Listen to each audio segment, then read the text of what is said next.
তোমার সাথে কি কখনো এমন হয়েছে যে তুমি কোনো পরীক্ষার জন্য বা বড় কোনো এক্সামের জন্য ঘন্টার পর ঘন্টা পড়াশোনা করেছো, অথবা এমন কিছুর জন্য যা তুমি সত্যি মনে রাখতে চেয়েছিলে? তুমি তোমার সবটুকু উজাড় করে দিয়েছো, কিন্তু পরের দিনই সব গায়েব, একদম পরিষ্কার। এ ক্ষেত্রে তুমি একা নও। আসলে রিসার্চ বলছে আমাদের মস্তিষ্ক শেখার মাত্র ২৪ ঘন্টার মধ্যে প্রায় ৭০% তথ্য ভুলে যায়। ভাবো একবার, ৭০%। তার মানে তুমি গতকাল যে পরিশ্রম করেছিলে তার অর্ধেকেরও বেশি আজ নষ্ট হয়ে গেছে। এটা শুনে হয়তো তোমার মনে হতে পারে এটা তোমার নিজের ভুল, তোমার মনে হতে পারে তুমি অলস, অথবা অন্যদের মতো তুমি অতটাই স্মার্ট নও। কিন্তু আমি তোমাকে একটা কথা বলি, এটি মোটেও তোমার ভুল নয়। এটি আমাদের মস্তিষ্ক যেভাবে কাজ করে ঠিক তারই একটি প্রক্রিয়া। কিন্তু গল্পে একটা টুইস্ট আছে। জাপানের ছাত্ররা হাজার হাজার জটিল ক্যারেক্টার শেখে। সেই ক্যারেক্টারগুলো মনে রাখা শুধু কঠিনই নয়, অসম্ভব মনে হয়। কিন্তু ওই ছাত্ররা সেগুলো শুধু শেখে না, বছরের পর বছর মনেও রাখে। তো প্রশ্ন হলো, তারা এটা কিভাবে করে? তারা কি জন্মগতভাবে স্মার্ট, নাকি তারা দিনরাত ননস্টপ পড়াশোনা করে?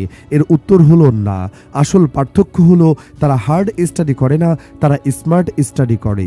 আমাদের অধিকাংশকেই কখনো শেখানোই হয়নি যে আসলে পড়াশোনা কিভাবে করতে হয়। ছোটবেলা থেকে আমাদের শুধু বলা হয়েছে বই হাইলাইট করো, নোটগুলো বারবার পড়ো, আর পরীক্ষার আগের দিন মুখস্থ করে নাও। এই পদ্ধতিগুলো তোমাকে এই অনুভূতি দেয় যে তুমি পড়াশোনা করছো, কিন্তু এগুলো আসলে কাজ করে না। এটা ঠিক তেমনি যেমন তুমি একটি ফুটো বালতি জল দিয়ে ভরার চেষ্টা করছো, তুমি তোমার সর্বোচ্চ চেষ্টা করছো, কিন্তু জল সেই বালতি দিয়ে বেরিয়ে যাচ্ছে। তোমার মস্তিষ্ক এই ধরনের শিক্ষাকে ব্যাকগ্রাউন্ড নয়েজের মতো দেখে, ঠিক সেই ইউটিউব অ্যাডের মতো, যেটা তুমি কিছু না ভেবেই স্কিপ করে দাও। তোমার ব্রেন বলে এই তথ্যের আমার কোনো প্রয়োজন নেই এবং সেটি ডিলিট করে দাও। একে বলা হয় দ্য ফরগেটিং কার্ভ। সঠিক পদ্ধতি ছাড়া তোমার মস্তিষ্ক যে কোনো তথ্য কয়েকদিনের মধ্যেই ভুলে যায়। কিন্তু তোমার জন্য আমার কাছে একটি সুখবর আছে, তুমি এই সিস্টেমকে হারাতে পারো। তোমার বেশিক্ষণ পড়ার একদমই প্রয়োজন নেই, তোমার শুধু প্রয়োজন উন্নত টেকনিকের। আজ এই ভিডিওতে আমরা সেই 5টি সহজ জাপানিজ মেথড নিয়ে আলোচনা করব, যেগুলো ওখানকার ছাত্ররা কোনো কিছু সহজে এবং দীর্ঘ সময় মনে রাখার জন্য ব্যবহার করে।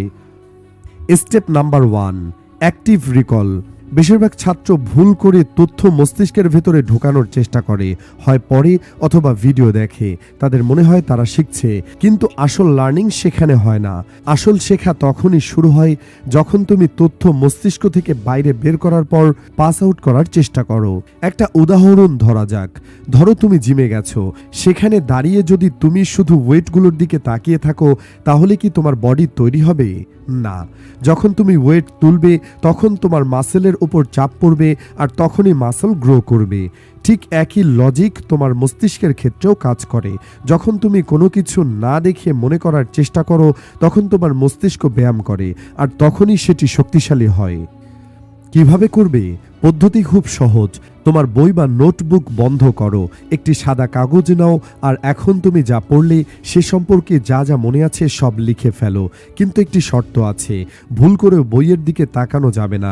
শুরুতে তোমার কাছে খুব কঠিন লাগবে, মনে হবে মাথা কাজ করছে না, কিন্তু এই যে সংঘর্ষ বা কষ্টটা হচ্ছে, এটাই হচ্ছে সেই মুহূর্ত যখন আসল শেখাটা হয়। স্টেপ 2, জাপানের স্কুলে বহুল ব্যবহৃত একটি পদ্ধতি হলো কুমন মেথড। আমাদের অভ্যাস হলো পরীক্ষার আগে সবকিছু একসাথে পড়া। আজ তো পুরো চ্যাপ্টার শেষ করেই উঠব। কিন্তু কুমন মেথড বলে লার্নিং হলো একটি টাওয়ার ব্যানারের মতো।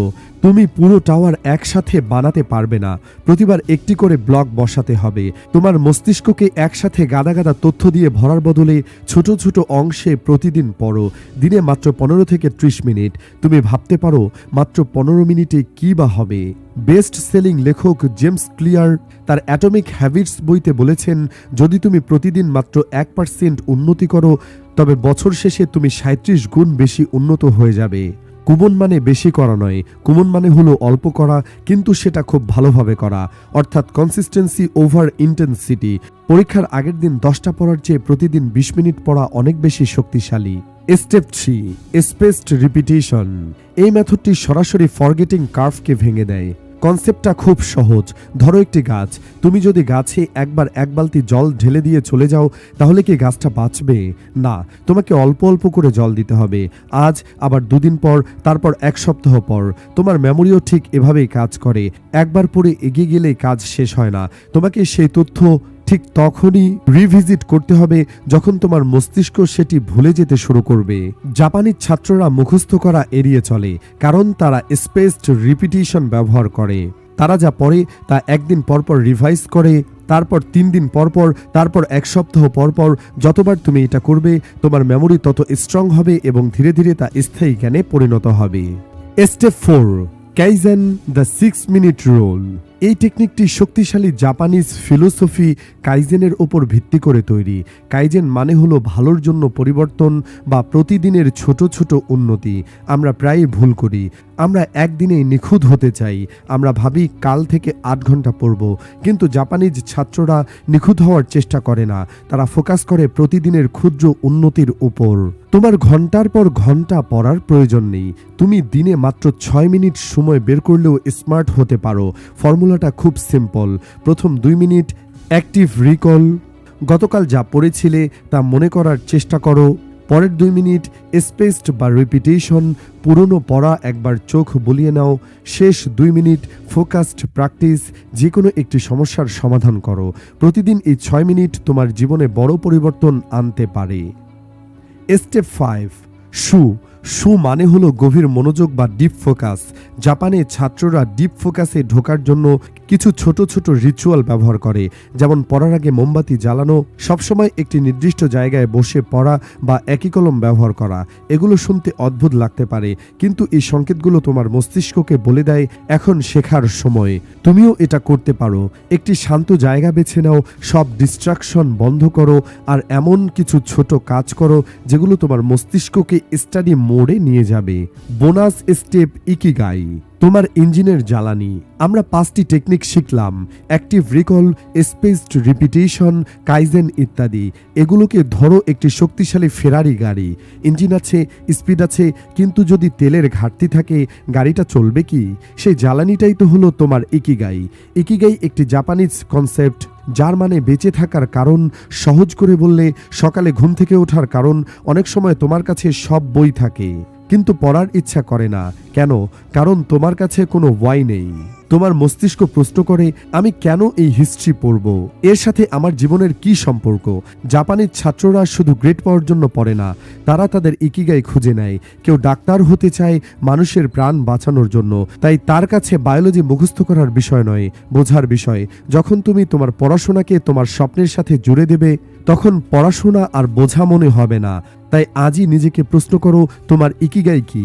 তুমি যখন ক্লান্ত হয়ে পড়বে, তখন এই ইকিগাই তোমাকে জাগিয়ে তুলবে আর বলবে, ওঠো ভাই, আর একটা পেজ পড়ো, কারণ তোকে এই স্বপ্নটা পূরণ করতে হবে। শেষ একটা কথা বলি, এখন তোমার সামনে 2টা রাস্তা। 1, পুরনো ফুটো বালতির মতো পদ্ধতিতে পড়ে পরিশ্রম নষ্ট করা। 2, এই জাপানিজ মেথডগুলো ব্যবহার করে স্মার্ট হওয়া। আজই সব বদলানোর দরকার নেই, যে কোনো একটি টেকনিক আজ থেকে শুরু করো। মনে রেখো, সেরা 1% শিক্ষার্থী স্মার্ট হয়ে জন্মায় না, তারা শুধু আলাদা পদ্ধতিতে পড়াশোনা করে।